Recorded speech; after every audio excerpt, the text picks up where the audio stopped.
Starting हो गई और ये पिन भी हो गई। Okay fine, very nice. Pin को चलो जो भी है, let me see. Okay fine. तो कल हमने क्या क्या कर लिया था बताओ जरा, 2 मिनट में रिवाइज कर लेते हैं। लास्ट हमने छोड़ा था forward action and backward action of multiplier, यहाँ पे हमने छोड़ा था कल।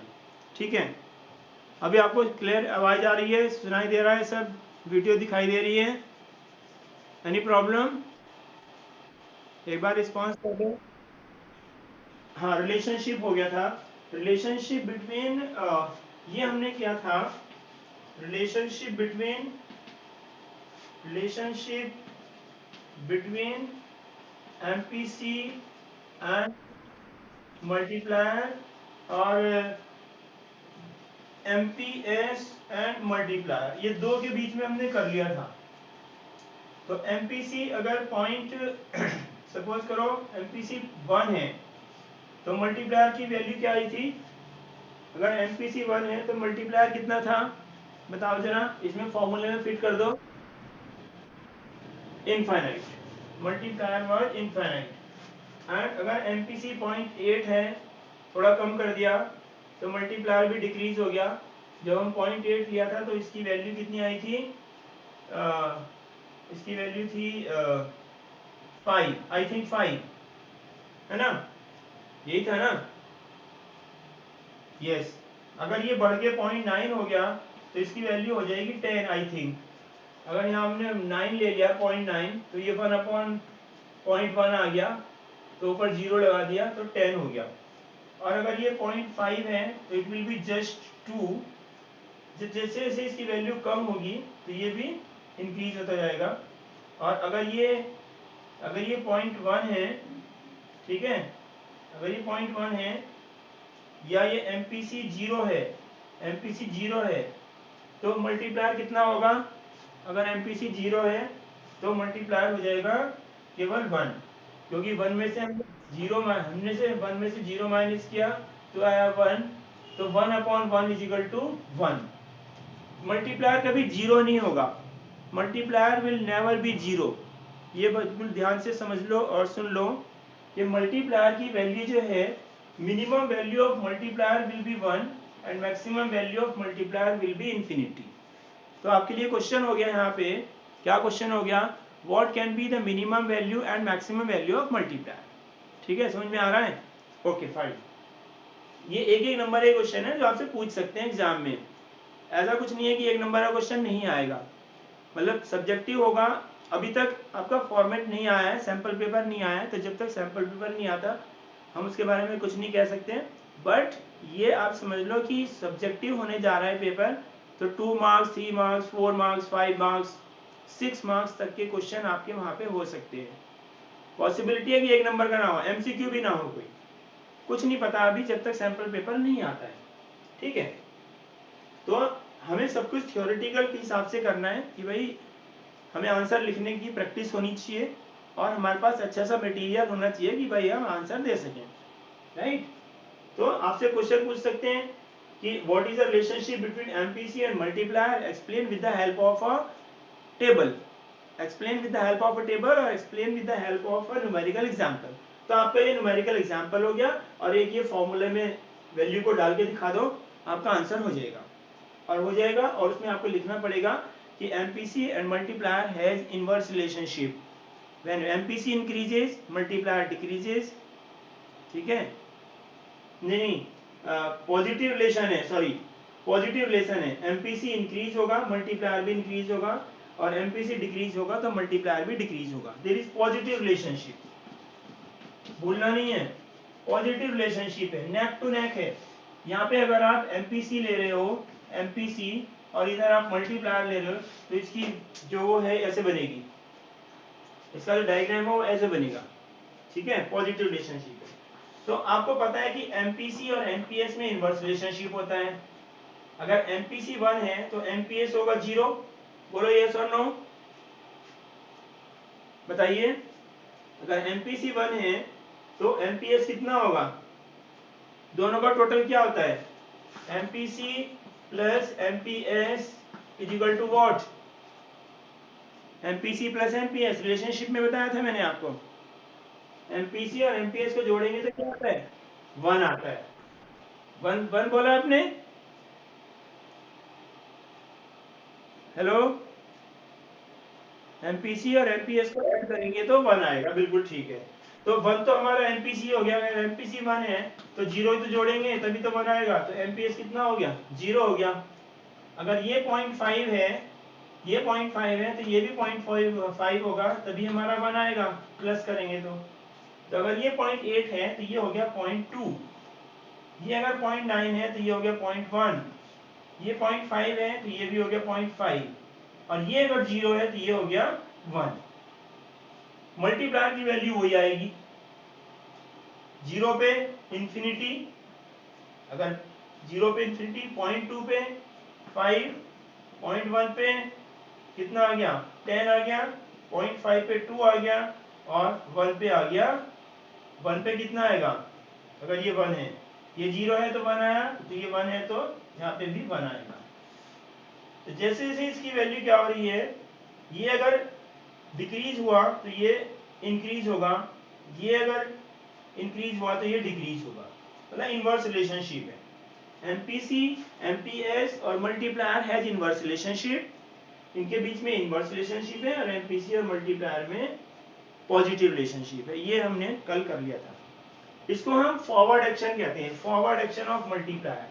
फॉरवर्ड एक्शन का मतलब है व्हेन इन्वेस्टमेंट इंक्रीजेस। सपोज करो आपने इन्वेस्टमेंट ज्यादा किया, इकोनॉमी में इन्वेस्टमेंट ज्यादा हो रहा है, ठीक है, तो इन्वेस्टमेंट इंक्रीज होने से क्या होगा? इनकम इंक्रीज होगी।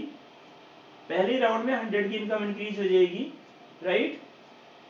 तो उसके बाद जो इनकम इंक्रीज हुई, आधा पैसा हमने यहाँ पे MPC 0.5 माना था, ये इंक्रीज हो गया, 50 इसमें चला गया और 50 इधर चला गया। अगर MPC हमारा 0.5 है तो आधा आधा पैसा डिस्ट्रीब्यूट हो जाएगा कंजम्पशन और सेविंग में, राइट? फिर नेक्स्ट राउंड में इधर आ जाएगा, 50 इधर आ जाएगा, 25। तो इन्वेस्टमेंट इंक्रीज होने से क्या होता है कि इकोनॉमी में इनकम इंक्रीज होती है, एंड कितनी इनकम इंक्रीज होगी that will depend upon what? वो किस पे डिपेंड करेगा? बोलो, किस पे डिपेंड करेगा? इनकम का इंक्रीज होना किस पे डिपेंड करेगा? MPC पे। जितनी ज्यादा वैल्यू MPC की होगी उतने ज्यादा मल्टीप्लायर बढ़ेगा। This is called forward action of multiplier. तो इसका रिवर्स भी हो सकता है। रिवर्स कैसे होगा? Backward action. Forward action, backward action. Backward action means आपका जो इन्वेस्टमेंट है वो इंक्रीज नहीं हो रहा है बल्कि डिक्रीज हो रहा है। अगर इन्वेस्टमेंट डिक्रीज हो रहा है तो क्या होगा? इनकम भी डिक्रीज हो जाएगी, ये आगे आने वाली। बढ़ने से तो नहीं इनकम, बल्कि और कम हो जाएगी, डिक्रीज हो जाएगी इनकम। तो this is called backward action of multiplier. This much we have done, ये हमने कल कर लिया था।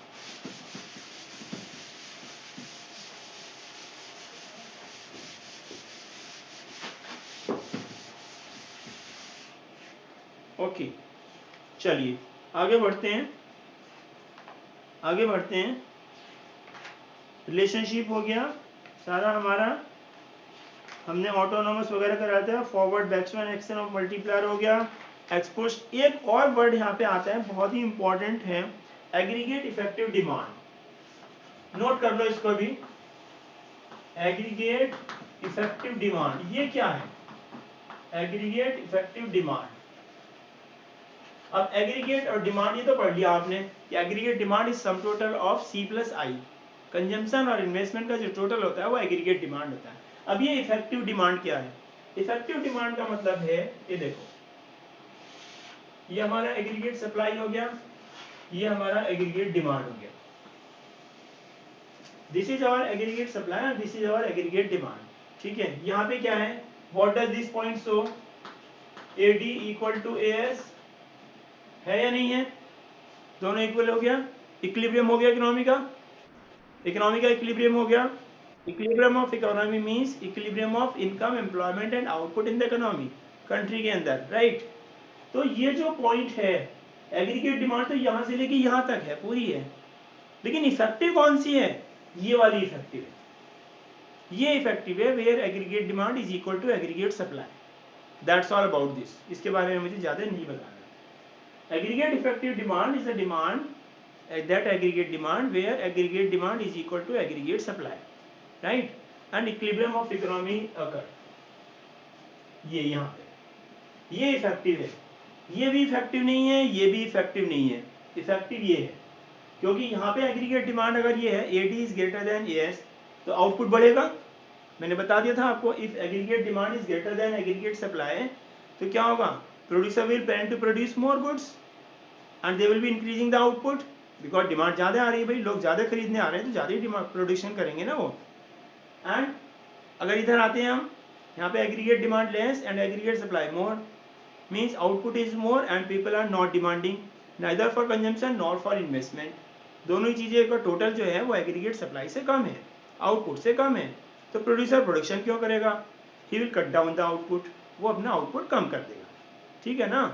तो इफेक्टिव ये है, बस मुझे इसके बारे में इतना बताना था, नॉट मच। इस डायग्राम को जितने बारी आप ड्रॉ करोगे उतना ज़्यादा कंसेप्ट क्लियर होगा।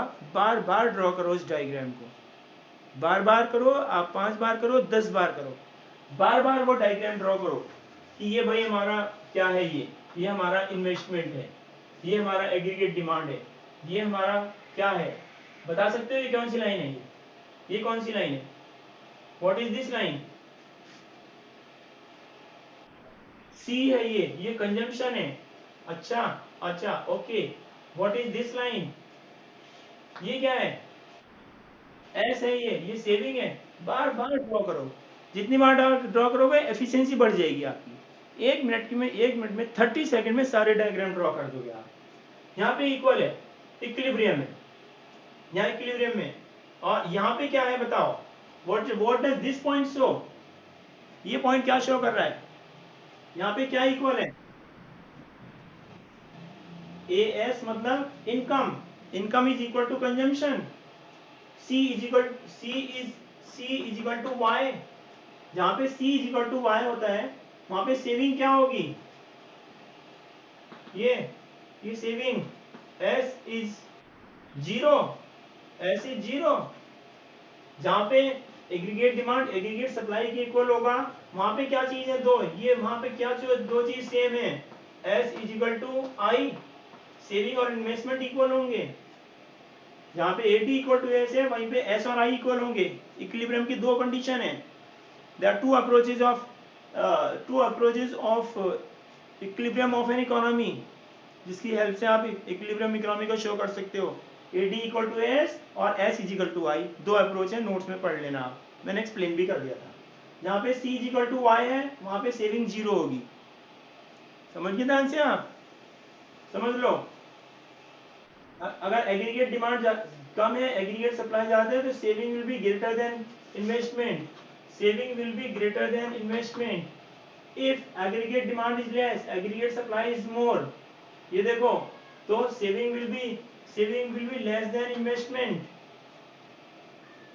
सो द डायग्राम क्या है, बार बार ड्रॉ करो, बार बार इसके पॉइंट्स देखो कहां पे क्या है, ये क्या है, what is this, what is this point show, what does this point show, ये पॉइंट क्या शो कर रहा है,